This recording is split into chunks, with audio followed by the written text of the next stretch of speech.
नमस्कार दोस्तों, मैं दीपक नागर। दीपक इकोनॉमिक्स के इस चैनल पर आप सभी दोस्तों का स्वागत है। दोस्तों, इस चैनल पर हम डेली डिस्कस करते हैं डेली इकोनॉमी न्यूज। आप सबको पता ही है, जैसे कि आज है डेट 29 जुलाई। तो आप सब लोगों ने अब तक आज का न्यूज़पेपर पढ़ लिया होगा। नहीं पढ़ा हो तो आप पढ़ ले सकते हैं आराम से। तो ऐसा तो कोई विशेष इंपॉर्टेंट न्यूज़ नहीं है, लेकिन एक इंपॉर्टेंट न्यूज़ है। बेसिकली सेबी ने एक प्रोग्राम किया था मुंबई में। आप सब लोग जानते होंगे सेबी को, security and exchange board of India. Mumbai में इसका हेडक्वार्टर है। पूरे इंडिया में जो कैपिटल मार्केट है उसका रेगुलेटर ये होता है। तो इसका एक प्रोग्राम था मुंबई में। यहाँ पर फाइनेंस मिनिस्टर ने कुछ संस्थाओं का इनोवेशन किया था, उसके बारे में जानेंगे। बेसिकली कॉर्पोरेट जो डेट मार्केट होता है उसको डेवलपमेंट के लिए दो संस्थाएं लॉन्च की गई थी, उनकी स्थापना का प्रोग्राम था बेसिकली। तो इसके बारे में हम जानेंगे। यहाँ पर फाइनेंस मिनिस्टर ने एक और बात रखी कि जो हमारी इंडियन कंपनी है, अभी ये वो फॉरेन से डायरेक्ट शेयर जारी करके पैसा इकट्ठा नहीं कर सकती। तो ये इंडियन कंपनी को क्या करेंगे, हम परमिशन देंगे कि ये फॉरेन से जाके डायरेक्ट ओवर लिस्टिंग कर सके। ये माजरा क्या, अभी कैसे करते हैं, ये सब के बारे में हम डिटेल में समझेंगे दोस्तों। तो अभी चिंता करने की बात करनी है, डरने की बात नहीं है। इसके अलावा एक जो रेगुलर न्यूज़ तो आती है, वो मैंने आपको बता रखा है, फॉरेक्स। इंडिया का फॉरेक्स फिर घट के कितना हो गया यार, वीकली डेटा आता है, तो उसको बार बार चिंता करने की जरूरत नहीं है। तो दोस्तों, हम बढ़ते हैं सब हमारे न्यूज़ के पहले। उससे पहले सबको आज है इंटरनेशनल टाइगर डे। आप सबको इंटरनेशनल टाइगर डे की बहुत बहुत शुभकामनाएं दोस्तों। इसी तरह से अगर आप डे पढ़ते रहोगे तो आपको एक दिन सारे डे आपको याद हो जाएंगे। जैसे आज 29 जुलाई है, तो आज आपने इसको ढंग से पढ़ लिया।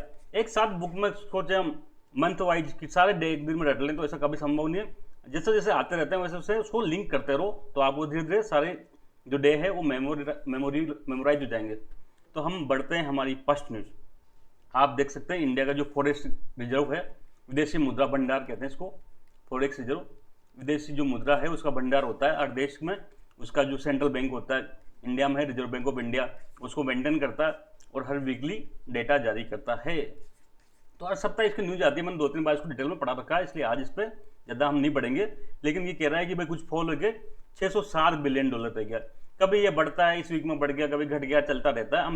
हम क्या करेंगे, हम ईयरली डेटा देखेंगे। कहाँ से देखते हैं, सबको पता है इकोनॉमिक सर्वे आता है भारत सरकार का, इसमें पूरा डेटा साल भर का अवेलेबल रहता है।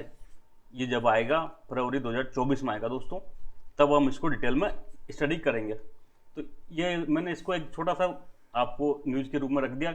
Data release by reserve bank of India, weekly data जारी होता है।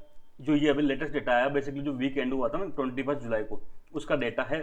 फॉरेक्स के 4 कंपोनेंट होते हैं, आप सबको पता है। फॉरेन करेंसी एसेट्स होता है, गोल्ड होता है, स्पेशल ड्राइविंग राइट्स होता है, इंटरनेशनल मॉनिटरी फंड का एक तरह से करेंसी होती है, एक reserve transposition with international monetary fund ये होता है। तो 4 कंपोनेंट होते हैं। एग्जाम में जनरली क्वेश्चन यहाँ से पूछा जाता है कि भाई फॉरेक्स के क्या क्या कंपोनेंट होते हैं। तो 4 ही कंपोनेंट होते हैं। एक तो foreign currency assets, gold, HDR और आरटीपी। ये मैंने डिटेल में डिस्कस कर रखा है, इसलिए आज नहीं बताऊंगा मैं। ये तो हर वीकली न्यूज आएगी, क्या होगा, हर वीकली न्यूज आएगी, तो फिर इतना संभव नहीं बता पाना, इसलिए आप पुराना वीडियो देख सकते हैं। अब हम दूसरे न्यूज के जब चलते हैं। बेसिकली सेबी ने एक फंक्शन किया था मुंबई में। सेबी ने क्या किया, एक मुंबई में फंक्शन किया था जिसमें हमारी फाइनेंस मिनिस्टर गई थी। फाइनेंस मिनिस्टर गए थे यहाँ पर। ये कॉरपोरेट डेट के संबंध में, कॉरपोरेट डेट मार्केट होता है, अभी हम डिटेल में देखेंगे। उसके संबंध में इसने एक तो संस्था का गठन किया गया है, और दूसरा एक फंड की स्थापना की गई है। फंड की स्थापना की गई है, corporate debt market development fund, CDMDF। आप देख सकते हैं finance minister launches CDMDF to bail out corporate debt funds from market induce stress. अब ये अभी आप कुछ समझ नहीं पा रहे होंगे, नील होंगे, कोई दिक्कत की बात नहीं है, हम इसको डिटेल में देखेंगे। ये दूसरी न्यूज आप देख सकते हैं, finance minister Sitharaman launches ARCL को लॉन्च किया, और एक फंड लॉन्च किया गया CDMDF। तो इसका मामला क्या है, कॉर्पोरेट बॉन्ड होते क्या है, सब कुछ हम इसके बारे में 1 by 1 डिटेल में डिस्कस करेंगे दोस्तों।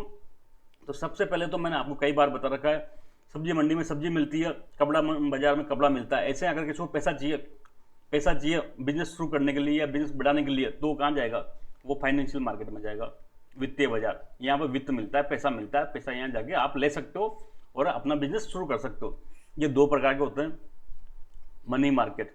मनी मार्केट दोस्तों लेस देन 1 ईयर होता है। अगर आपको 30 दिन 60 दिन 90 दिन के लिए पैसा चाहिए तो आप मनी मार्केट में पैसा लेने जा सकते हो। इसको कंट्रोल करता है रिजर्व बैंक ऑफ इंडिया, जो भारत का सेंट्रल बैंक है। यहाँ तक हमने बता दिया था बात। फिर दूसरा मार्केट आता है दोस्तों कैपिटल मार्केट। कैपिटल मार्केट की दो पहचान है। अगर आपको मोर देन 1 ईयर, 1 साल से ज़्यादा के लिए पैसा चाहिए तो आप कहाँ जाओगे? आप जाओगे कैपिटल मार्केट में, जिसका रेगुलेटर होता है SEBI, security and exchange board of India. Mumbai में इसका हेडक्वार्टर है। माधवीपुरी बुक आज की डेट में इसकी चेयरपर्सन है, फर्स्ट वुमन चेयरपर्सन है। ये सब हमने पढ़ चुके थे। तो यहाँ तक तो बात होगी, दो मार्केट होगी, money market, capital market. Capital market में अगर आपको 1 साल से ज़्यादा का पैसा चाहिए तो आप इतना तो समझ गए होंगे, जितने भी बिजनेसमैन टाइप के लोग होते हैं, कॉर्पोरेट होते हैं, सबको 1 साल से ज़्यादा के लिए पैसा चाहिए। अडानी अंबानी टाइप के पैसा लेंगे तो उनको 1 साल के लिए ज़्यादा चाहिए। तो कैपिटल मार्केट मजबूत होना बहुत आवश्यक है। अब इस कैपिटल मार्केट में 2 तरह से पैसा इकट्ठा कर सकते हैं। कैपिटल मार्केट में कैसे 2 तरह से पैसा इकट्ठा कर सकते हैं। या तो आप उधार ले लो, मैंने बता रखा पहले, ये इसको कहते हैं डेट मार्केट, कि भाई मेरा एक प्रोजेक्ट है, अडानी जी गए, अंबानी गए, मेरा एक प्रोजेक्ट है 5000 करोड़ का, मुझे उधार दो, पब्लिक जो निवेश करना चाहता है कर दो। या फिर वो शेयर जारी कर दे इक्विटी मार्केट में, या शेयर जारी कर दे, इसको इक्विटी मार्केट या शेयर मार्केट कहते हैं। यहाँ पे शेयर जारी किए जाते हैं। आपने सुना होगा ना, उसका शेयर घट गया बढ़ गया तो शेयर यहाँ जारी होता है। लेकिन दोस्तों इसमें तो क्या होता है, बोरो करता है। इसमें बोरो नहीं करता इक्विटी में, इसमें तो शेयर जारी करता है। आप जितना शेयर खरीदेगा उतना कंपनी का मालिक हो जाएगा। तो इसका फायदा भी नुकसान भी है। नुकसान क्या है, अगर मान लो मैंने शेयर जारी कर दिया तो मेरा मालिकाना हक कम हो जाएगा, उसमें ओनरशिप घट जाएगी। जितना का अमाउंट का मैं शेयर जारी करूंगा उतना का मालिक कोई दूसरा बन जाएगा। लेकिन बोरो में तो क्या होता है, 100% मालिक आप ही रहते हो, आप उधार ले सकते हो, आपके पास उधार ही है, लेकिन आपका मालिक कोई कंपनी का और नहीं बन पाता। तो डेट मार्केट में भी कई तरह के होते हैं दोस्तों। अब हम इसके बाद आगे बढ़ेंगे डेट मार्केट में।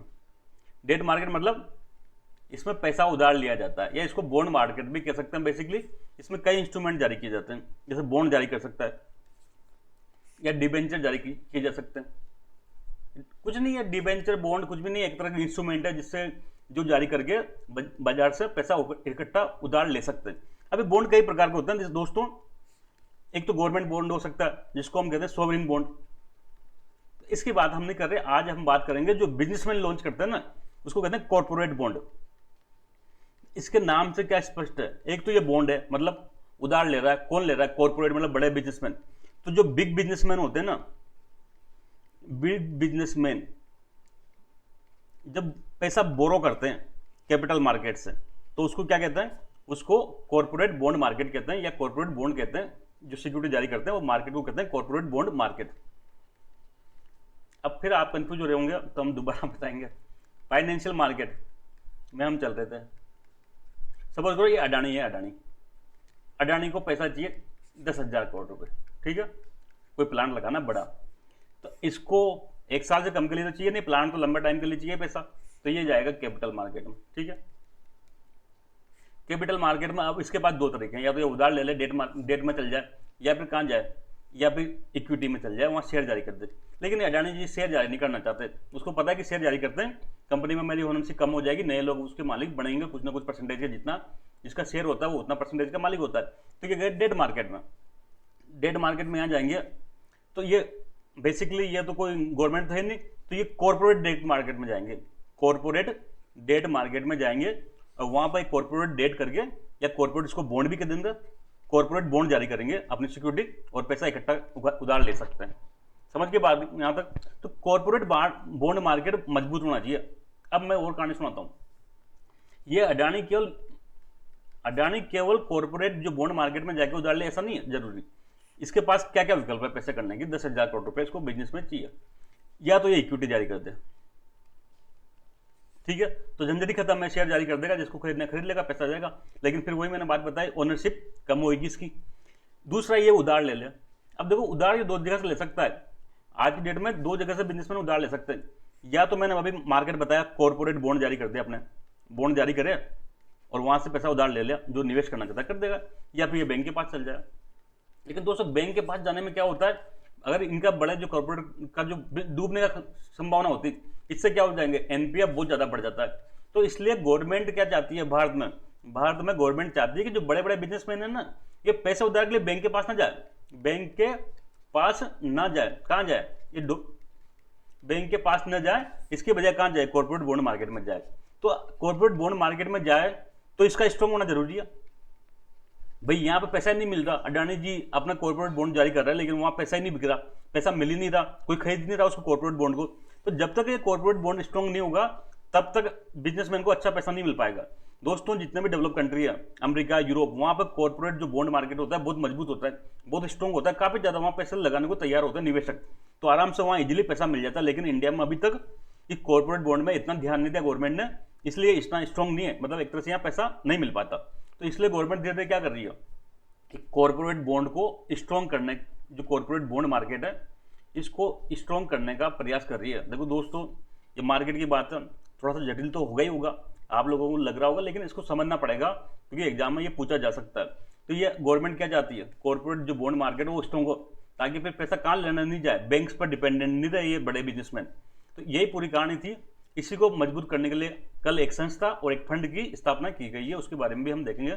फाइनेंशियल मार्केट में बताया दो, मनी, कैपिटल, कैपिटल की दो, डेट, इक्विटी, डेट में बॉन्ड, डिबेंचर, बॉन्ड का एक पार्ट कौन सा, कॉर्पोरेट बॉन्ड, ठीक है।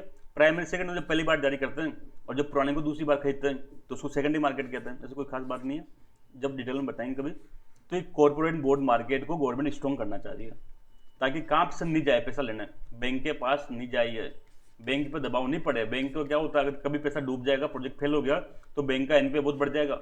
इससे जो आम डिपोजिटर हैं बेचारे, गरीब व्यक्ति जिन्होंने पैसा जमा कर रखा है, एफडी करा रखी है, उनका पैसा डूबने का संभावना बनी रहती है। तो गवर्नमेंट चाहती है कि जो बिजनेसमैन कहाँ जाए, कॉर्पोरेट बॉन्ड मार्केट में जाए पैसा खरीद लेने। इसी के लिए big corporate need large amount borrow, तो या तो बैंक के पास जाए या कॉर्पोरेट बॉन्ड मार्केट में जाए। लेकिन गवर्नमेंट क्या चाहती है, गवर्नमेंट चाहती है कि भाई कॉर्पोरेट बॉन्ड मार्केट को स्ट्रॉन्ग हो ताकि वो यहाँ पर आसानी से पैसा मिल जाए, जिससे बैंक पर इनकी डिपेंडेंसी कम हो जाए। तो इसके लिए जो कल कितनी 28 जुलाई थी, सेबी ने एक प्रोग्राम रखा था, वहाँ पर फाइनेंस मिनिस्टर गई थी, उन्होंने भाषण भी दिया था अपना। तो दो संस्थाओं की, या मैं कह दूँ दो फंड, एक फंड और एक संस्था की स्थापना की गई थी। एक तो AMC, repo clearing limited, repo clearing limited करके संस्था की स्थापना की गई थी, इसके बारे में हम जानेंगे। ARCL,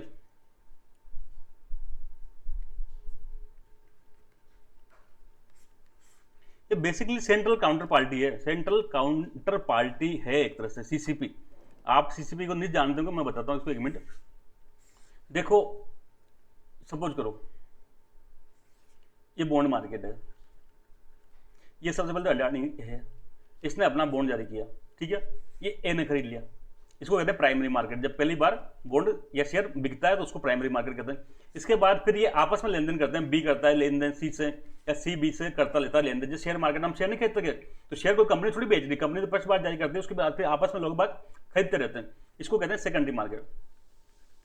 तो अब ये सेकेंडरी मार्केट में जो, जैसे मैंने ए ने मेरे पास, मतलब मुझे बॉन्ड खरीदना है अडानी का, बी के पास है, तो अब मैं ऑर्डर करता हूँ, ऑर्डर करूंगा ना कि मैं इतने रेट पे बी से खरीदना चाहता हूँ। तो इसके लिए दोस्तों एक 2% होती है, सबसे पहले तो क्लियरिंग होती है, क्लियरिंग होती है और सेटलमेंट होता है।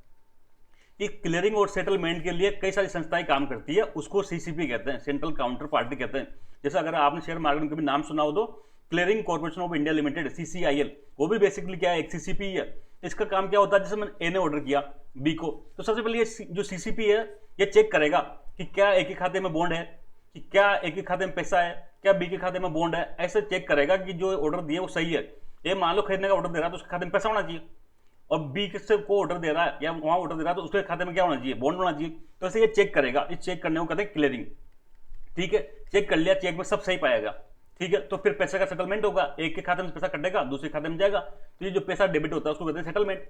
तो जो शेयर मार्केट में या बॉन्ड मार्केट में जो संस्थाएं क्लियरिंग का काम करती है, सेटलमेंट का काम करती है, उसको सेंट्रल काउंटर पार्टी कहते हैं। और इसी सेंट्रल काउंटर पार्टी को अब तक जो बॉन्ड मार्केट था या कॉर्पोरेट बॉन्ड मार्केट था, इसमें यह नहीं था दोस्तों, और अन्य संस्थाएं इसके लिए काम करती थी।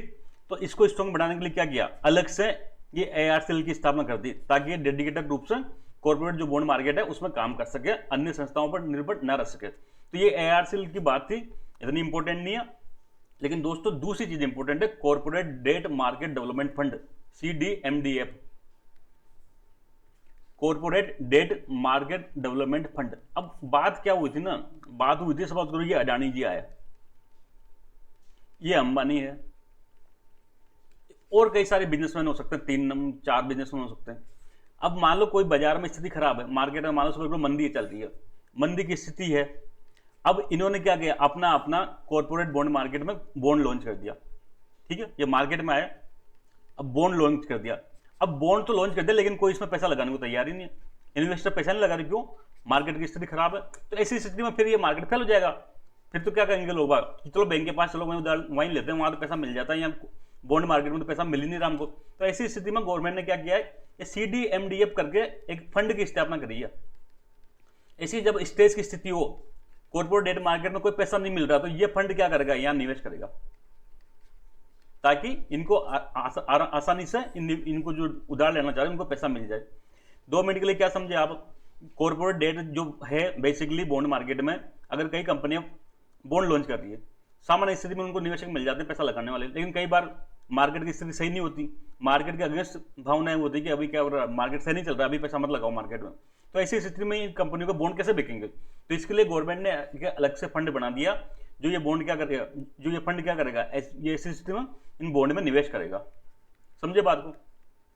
समझ के तो फिर आगे बढ़ते हैं। देखो, कॉर्पोरेट जो डेट मार्केट डेवलपमेंट फंड बनाया, ये फंड क्या करेगा, ये बेसिकली जो डेट मार्केट में सिक्योरिटी जारी होती है उनको परचेज कर लेगा। मार्केट स्टेज के समय इन्वेस्टमेंट ग्रेड जो कॉर्पोरेट डेट सिक्योरिटी है उनको परचेज कर लेगा। जिसने बॉन्ड जारी किया उसको ये खरीद लेगा, ताकि क्या वो मार्केट में पैसे की कमी नहीं आए। मैंने बता दिया था AMC repo clearing limited, ARCL basically क्या है, सेंट्रल काउंटर पार्टी है। CCP का काम होता है, जितने भी ये ट्रांजेक्शन होते हैं ना सिक्योरिटीज के, उसमें क्लियरिंग का काम करना और सेटलमेंट का काम करना। तो अब अलग से कॉर्पोरेट मार्केट के लिए अलग से CCP बना दी। समझ के बात यहां तक? तो 2 न्यूज थी, दोनों यहां पर समाप्त होती है दोस्तों। अब हम बढ़ेंगे हमारी थर्ड न्यूज की तरफ। थर्ड न्यूज आप देखो, government allow Indian companies to list on foreign exchange through IFSC।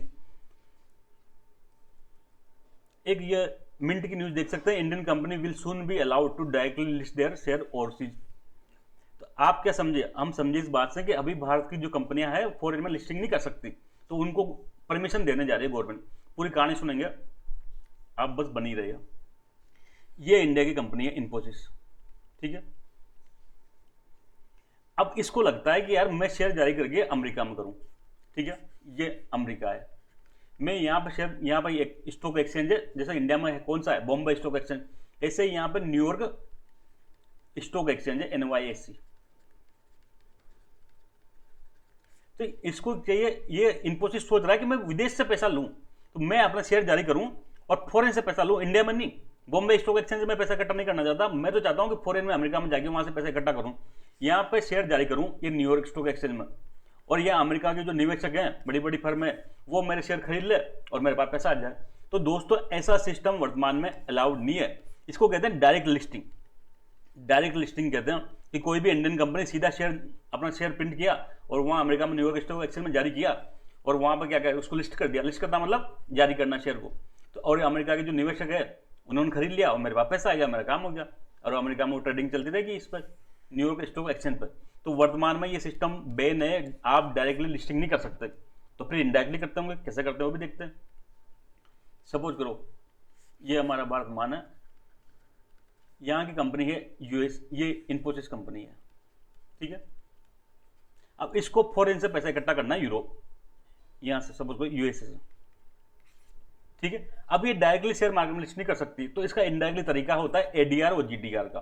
क्या होता है ADR और GDR का? ADR basically American depository receipt होता है। क्या होता है? American depository receipt. ये कैसे काम करती है, एक बार इसको ढंग से हम समझेंगे तो आपको मजा आएगा पढ़ने में। तो दोस्तों वर्तमान टाइम में जो इंडियन कंपनी है वो डायरेक्टली USA में या फॉरेन में शेयर मार्केट में अपने शेयर लिस्ट नहीं करा सकती, वहां पर जाके पैसा इकट्ठा नहीं कर सकती। तो फिर इसका तरीका इनडायरेक्टली है ADR का। कैसे करते हैं 1 मिनट के लिए समझेंगे। सपोज करो इन्फोसिस है, ये इन्फोसिस ने शेयर जारी कर दिया, अपने 10 शेयर कर दिए इसने। अब ये चाहती है इसको अमेरिका से पैसा इकट्ठा करना, इंडिया से नहीं चाहती, 1 मिनट के लिए इंडिया से नहीं चाहती, फॉरेन से चाहती है। तो क्या करेंगे, तो इसका इनडायरेक्ट तरीका है। कैसे? ये अमेरिका में एक बैंक पकड़ेगी, सपोज करो कोई A करके बैंक है, बैंक ऑफ अमेरिका हो सकता है, कोई भी बैंक हो सकता है, पार्टिसिपेटरी या डिपोजिटरी बैंक कहते हैं, बेसिकली इसको डिपोजिटरी बैंक कहते हैं, ठीक है। तो अब ये क्या करेगा, ये अमेरिका में एक बैंक ढूंढेगी और ये अपने 10 शेयर इस बैंक को दे देगी, ठीक है, कि भाई ये मेरे शेयर लो, बदले में मुझे पैसा चाहिए, मुझे पैसा दो। तो ये जो ये बैंक है ना, डिपॉजिटरी बैंक कहते हैं इसको, ये इसके शेयर ले लेगा, ये 10 शेयर के बदले 10 शेयर अपने तिजोरी में रखे, उसके बदले एडीआर जारी करेगा। एडीआर कुछ नहीं, कागज का टुकड़ा है जिसकी रेट कहां से डिराइव होगी, जिसकी रेट 10 शेयर की कीमतों से डिराइव होगी। तो अब ये बैंक क्या करेगा, 10 शेयर रख के उसके बदले में एक अमेरिकन डिपॉजिटरी रिसिप्ट जारी करेगा। अब जिसको भी निवेश करना है ना, जिसको भी निवेश करना है, ये अमेरिका वाले इस एडीआर को खरीद लेंगे, और ये एडीआर क्या होगा, यहाँ न्यूयॉर्क स्टॉक एक्सचेंज में ट्रेड कर सकते हैं इसको। तो समझो ना, डायरेक्ट जो इन्फोसिस है वो डायरेक्ट न्यूयॉर्क स्टॉक एक्सचेंज में नहीं गए, ये पहले बैंक के पास गए, बैंक को अपने शेयर दिया, शेयर के बदले उसने बैंक ने क्या किया, एडीआर जारी किया, अमेरिकन डिपॉजिटरी रिसिप्ट, और उसको एडीआर को वहां के जो अमेरिकन लोग हैं वो खरीद सकते हैं, और उसको फिर बाद में क्या कर सकते हैं, न्यूयॉर्क स्टॉक एक्सचेंज में ट्रेड कर सकते हैं। तो ट्रेड देखो यहाँ पर न्यूयॉर्क स्टॉक एक्सचेंज में इंडियन कंपनी का शेयर नहीं हो रहा, क्या हो रहा है, एडीआर हो रहा है। शेयर तो कहीं रखा हुआ है, उसके बदले में एडीआर जारी किया, वो एडीआर की ट्रेडिंग हो रही है, उसकी खरीद बिक्री हो रही है, शेयर की नहीं हो रही। लेकिन इस एडीआर का प्राइस कैसे डिसाइड होगा, एडीआर का प्राइस डिसाइड होगा इस 10 शेयर से। अगर इंडिया में 10 शेयर की कीमतें घटती बढ़ती है तो एडीआर की भी कीमतें घटेगी बढ़ेगी, समझे बात को। तो ये कंसेप्ट कहलाता है एडीआर का, अमेरिकन डिपॉजिटरी रिसिप्ट। और दोस्तों यही काम जब इंडियन कंपनी, सबको इन्फोसिस है, ये यूएस में जाके नहीं करके यूरोप में करना चाहती है, यूरोप में इतने सारे देश हैं, जर्मनी, फ्रांस, यूके वगैरह, इनमें जाके जारी करना चाहती है अपना शेयर, तो यहाँ पे फिर जो जारी होगा उसको कहते हैं जीडीआर, ग्लोबल डिपॉजिटरी रिसिप्ट। नहीं समझे बात को, जीडीआर कहते हैं इसको। वही खेल वही ये होगा, इन्फोसिस क्या करेगी, अपने शेयर है यहाँ बैंक को ढूंढेगी, बैंक को शेयर देगी, फिर ये बैंक क्या करेगा, जीडीआर जारी करेगा। अब जिसको जिसको पैसा लगाना हो जीडीआर खरीद लो। तो वहाँ के जो यूरोप के जो निवेशक है उन्होंने क्या खरीदा, उन्होंने इन्फोसिस का शेयर नहीं खरीदा, उन्होंने वहाँ के बैंक द्वारा जारी किया जीडीआर खरीदा है। तो ये जीडीआर की ट्रेडिंग हो जाएगी। तो ये क्या कहते हैं, इसको इनडायरेक्ट तरीका है जो वर्तमान में लागू है। तो अब गवर्नमेंट क्या चाह रही है, गवर्नमेंट चाह रही है कि भाई इतना लंबा घुमा के क्यों बैंक को इंटरमीडिएट बनाए, आप डायरेक्ट लिस्टिंग कर दो, क्या करो, डायरेक्ट लिस्टिंग कर दो, शेयर जारी करो और न्यूयॉर्क स्टॉक एक्सचेंज को दे दो। अब वहां बिक जाएगा, जिसको खरीदना हो खरीद लेगा, नहीं खरीदना होगा नहीं खरीदेगा। तो अब ये गवर्नमेंट ये करने का प्रयास कर रही है। अब आप ये न्यूज समझ सकते हो, Indian companies will soon be allowed to directly list their shares overseas. अब जो इंडियन कंपनी है, सपोज करो इन्फोसिस, ये शेयर जारी कर रही है, ये सीधा कहां जाएगा, फॉरेन जो ओवरसीज में ना, विदेश में, फॉरेन में सीधा फॉरेन के स्टॉक एक्सचेंज में सीधा लिस्ट कर सकते हैं और पैसा इकट्ठा कर सकते हैं। और जो मीडिएटर था ना बैंक का, वो चक्कर खत्म, एडीआर जीडीआर का। ये देख सकते हैं आप, मैं थोड़ा वो डिटेल में इसको दिखाता हूँ। 8% इंडियन कंपनी अपने शेयर विदेशी एक्सचेंज पर डायरेक्टली लिस्ट नहीं कर सकती, मतलब शेयर जारी करके पैसा इकट्ठा नहीं कर सकती। जैसे इन्फोसिस है, फॉरेन से शेयर जारी करके पैसा कलेक्ट करना चाहती है। तो वर्तमान में क्या है, जो डायरेक्ट लिस्टिंग है वो अलाउड नहीं है। डायरेक्ट फॉरेन एक्सचेंज में लिस्ट करके फंड कलेक्ट नहीं कर सकती। पहले क्या करना पड़ेगा, डोमेस्टिक लिस्टिंग, जो देश में ही क्या करना पड़ेगा, शेयर जारी करना पड़ेगा, फिर उसको क्या करना पड़ेगा, एडीआर जीडीआर के माध्यम से फॉरेन में लिस्टेड करना पड़ेगा। कैसे करा मैंने बताया, अमेरिकन डिपॉजिटरी रिसिप्ट। एडीआर और जीडीआर में कोई अंतर नहीं है, कंसेप्ट सेम एक है। जब अमेरिका में जारी करते हैं तो उसको एडीआर कहते हैं, जब यूरोप में जारी करते हैं तो उसको जीडीआर कहते हैं। यूरोप में जीडीआर और यूएसए में एडीआर, ग्लोबल डिपॉजिटरी रिसिप्ट और अमेरिकन डिपॉजिटरी रिसिप्ट्स, एडीआर हो गया और जीडीआर हो गया। तरीका मैंने बता दिया। ये इंडिया की इन्फोसिस कंपनी थी, इसको शेयर जारी करके पैसा इकट्ठा करना था फॉरेन से, तो इसने शेयर जारी किए। शेयर किसको दिया, ये जो अमेरिका में एक बैंक है, डिपॉजिटरी बैंक जो होगा, वो क्या करेगा, ये शेयर अपने पास रखेगा, उसके बदले में एक कागज का टुकड़ा जारी करेगा, एडीआर जारी करेगा। अब एडीआर को अमेरिकन इन्वेस्टर खरीद सकता है और इसको ट्रेड भी कर सकते हैं वहाँ के जो न्यूयॉर्क स्टॉक एक्सचेंज या अन्य स्टॉक एक्सचेंज में। ये सिस्टम काम कर रहा है वर्तमान टाइम में। अब ये यूएस की जगह यूरोप होता तो जीडीआर हो जाता। ठीक है बात। अब डायरेक्ट तो मैंने बताया दे कैसे करेंगे, अब इसकी जरूरत नहीं पड़ेगी। ये इन्फोसिस सीधा यूएसए में गया, ये न्यूयॉर्क स्टॉक एक्सचेंज था, यहाँ पे इसको लिस्ट कर दिया, इसके बाद रख दिया। अब जिसको परचेज करना होगा वो परचेज कर लेगा। तो ये दोस्तों गवर्नमेंट अब ये करने का प्रयास कर रही है, जल्दी देखना इसको शायद इंप्लीमेंट हो जाएगा ये। तो दोस्तों आज के लिए इतना ही, जल्द मिलेंगे, तब तक के लिए थैंक यू, जय हिंद।